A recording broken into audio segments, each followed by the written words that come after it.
গণভোট সংক্রান্ত সরকারের গেজেট পরিবর্তন করে জাতীয় নির্বাচনের আগেই গণভোট দেওয়ার দাবি জানিয়েছে বাংলাদেশ জামায়াতে ইসলামী সহ ৮ দল।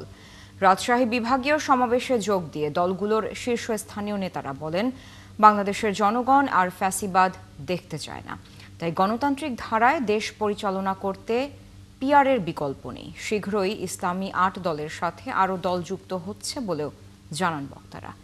রাশেদুল হক রুশোর প্রতিবেদন। জুলাই জাতীয় সনদ বাস্তবায়ন আদেশ জারি ও উক্ত আদেশের ওপর গণভোট আয়োজন সহ ৫ দফা বাস্তবায়নের দাবিতে আন্দোলনরত ৮ দলের উদ্যোগে রাজশাহীতে এই বিভাগীয় সমাবেশ।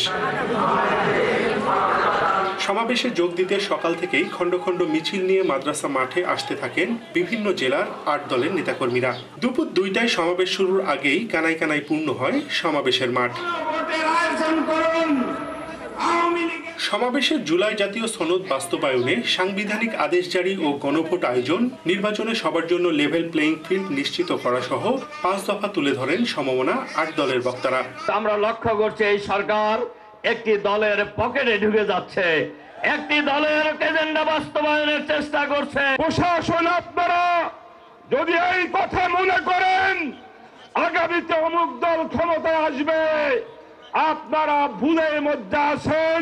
বাংলাদেশের জনগণের পালস বুঝে নির্বাচন দিতে হবে জানিয়ে সমাবেশে যোগ দিয়ে বক্তারা আরো বলেন, আসছে জাতীয় নির্বাচন হতে হবে পিআর পদ্ধতিতে, আর গণভোট দিতে হবে জাতীয় নির্বাচনের আগেই। সরকারের তৈরি করা গেজেট, এটা তো ওহির বাণী, কোরআনের বাণী না, এটা আপনারা কারো পরামর্শে করেছেন। এই গেজেটকে পরিবর্তন করতে হবে। এই আদেশ পরিবর্তন করে নির্বাচন সুষ্ঠু করতে গেলে জাতীয় নির্বাচনের আগে আপনি গণভোটের তারিখ আবার ঘোষণা করুন।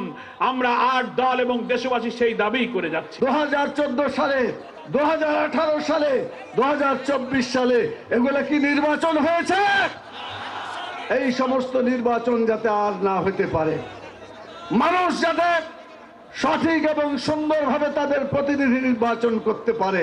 এছাড়াও ফ্যাসিস্ট সরকারের সময়ে সব গণহত্যা ও দুর্নীতির বিচার দৃশ্যমান করা এবং জাতীয় পার্টি ও 14 দলের কার্যক্রম নিষিদ্ধ করার দাবিও ওঠে রাজশাহীর সমাবেশ থেকে। আগামী দিনে রাশেদুল হক রুশো, ৭১, রাজশাহী। সংসদে যেতে না পারে